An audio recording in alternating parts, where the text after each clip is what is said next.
चुनाव खत्म हुए और राज्यसभा सांसद मदन राठौड़ फिर भाजपा के प्रदेशाध्यक्ष बन गए हैं।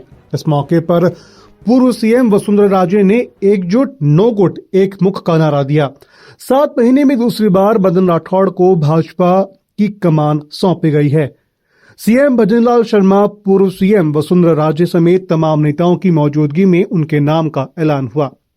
चुनाव प्रभारी और गुजरात के पूर्व मुख्यमंत्री विजय रूपाणी ने राठौड़ के नाम का ऐलान किया। प्रदेशाध्यक्ष के साथ ही प्रदेश के 25 राष्ट्रीय परिषद सदस्यों का निर्वाचन हुआ, जो राष्ट्रीय अध्यक्ष के चुनाव प्रक्रिया में शामिल होंगे। इससे पहले शुक्रवार को प्रदेशाध्यक्ष पद के चुनाव के लिए मदन राठौड़ के अलावा किसी भी दूसरे नेता ने फॉर्म नहीं भरा था। उसके बाद से ही उनका फिर से अध्यक्ष बनना तय हो गया था। चलिए अब बात करते हैं मदन राठौड़ के प्रदेशाध्यक्ष बनने के बाद किसने क्या कहा। मदन राठौड़ जी ने अपनी योग्यता सिद्ध की है। पिछले 7 महीने से वो कार्यवाहक अध्यक्ष हैं और 7 महीनों के अंदर उन्होंने पूरे प्रदेश में सभी जनप्रतिनिधियों और सभी कार्यकर्ताओं के बीच में लगातार दौरा किया है, लगातार संपर्क किया है और सबके दिल में प्रवेश किया है। आज उसी का फल है कि उनके खिलाफ कोई नामांकन नहीं हुआ है। उनके नेतृत्व में भाजपा बहुत आगे जाएगी। मुझे नहीं लगता है कि कोई गतिरोध है। मुझे नहीं लगता है कि माननीय अविनाश गहलोत जी ने कोई गलत बात कही है। मैं अगर राहुल गांधी होता और सामान्य बुद्धि संपन्न होता और मेरी दादी को विधानसभा में इतना सम्मान दिया जाता तो मैं कितना हर्षित होता, मैं इसकी कल्पना कर सकता हूँ। अपने हिंदू परिवारों में दादी परिवार की मलकिन होती है। दादाजी भी उससे डरते हैं। माँ बाप सब तो उसकी आदेश का पालन करते हैं। हम सब बड़े हुए हैं दादियों की कहानियां सुन करके। हमारी परंपरा है, हमारी संस्कृति। हमारे परिवार में अगर दादियां नहीं होती तो हम भारतीय संस्कृति को छोड़ चुके होते। बड़े बड़े डॉक्टर जहां इलाज करने में फेल हो जाते थे, वहां दादी नीम का और लौंग का, इलायची का, अदरक का काढ़ा पिला करके बहुत सी बीमारियों को ठीक कर देती। तो दादी तो इस भारतीय समाज का, हिंदू समाज का और हमारे परिवारों का सबसे महत्वपूर्ण और सबसे प्रतिष्ठित पद है। अब एक्चुअली उन लोगों को प्रतिष्ठा की आदत नहीं रह गई, पचती नहीं है प्रतिष्ठा। प्रतिष्ठा को पचाना भी एक बड़ा मुश्किल काम होता है।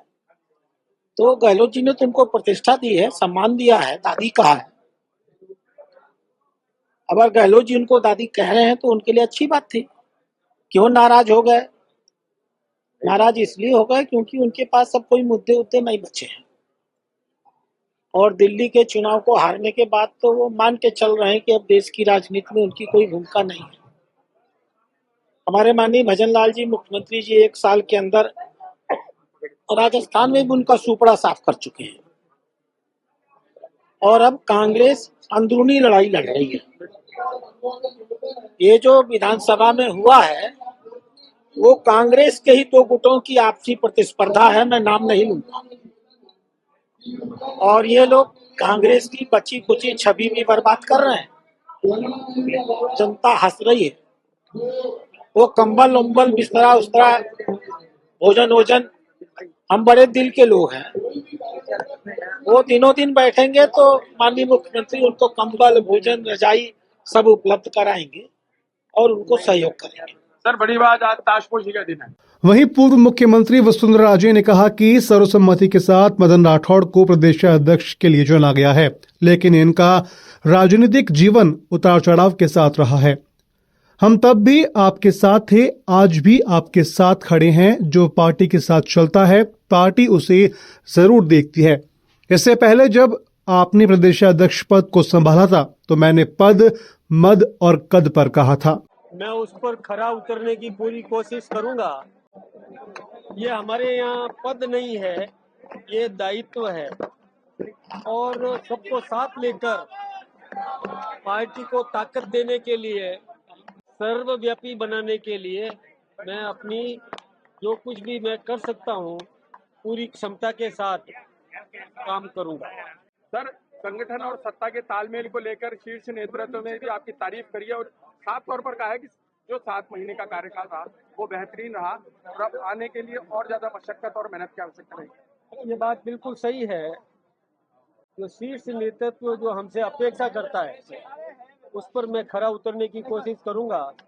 जो आज वरिष्ठ जनों ने जो मार्गदर्शन दिया है उसका मैं पूरा ध्यान रखते हुए और प्रत्येक कार्यकर्ता को साथ में लेकर बिना भेदभाव के योग्यता को समुचित अवसर प्रदान करने के लिए योग्य कार्यकर्ता उनका पूरा उपयोग करूंगा।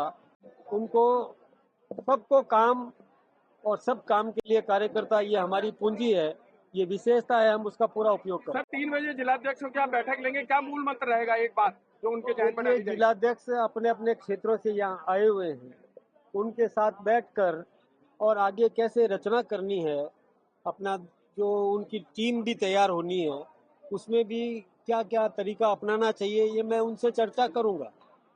ठीक। बता दें कि मदन राठौड़ पहली बार प्रदेशाध्यक्ष पद पर 26 जुलाई 2024 को नियुक्त हुए थे। ऐसे में उन्हें इस पद पर करीब 7 महीने का समय ही हुआ है। प्रदेश प्रभारी राधा मोहन दास अग्रवाल संगठन की बैठकों में इस बात के संकेत दे चुके थे कि प्रदेशाध्यक्ष के पद पर मदन राठौड़ ही निर्वाचित होंगे। खैर, अब वो प्रदेशाध्यक्ष फिर से बन चुके हैं। आने वाले समय में बीजेपी में और क्या नए बदलाव होते हैं, यह देखने वाली बात होगी। ऐसी ही और भी खबरों के लिए आप बने रहिए पंजाब केसरी के साथ।